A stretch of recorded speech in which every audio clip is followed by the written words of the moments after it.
عايز تاخد قرار في حاجة مهمة ومتردد، طب الكلمتين دول علشانك. اول حاجة خالص عشان تاخد قرار لازم تبقى فاهم كويس قوي ان الاستعجال هو اكتر حاجة هتخليك تروح للقرار من غير ما تفكر في تفاصيله. فاول حاجة ما تستعجلش.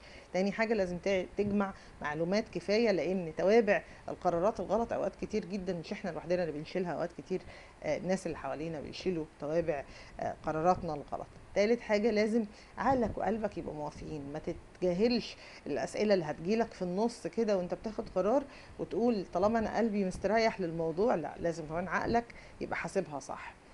رابع حاجة لازم تستشير حد قريب. يعني الحقيقة ان اي حد امين او ثقة اوقات كتير جدا بيبقى شايف الموضوع بمنظور غير اللي انت شايفه.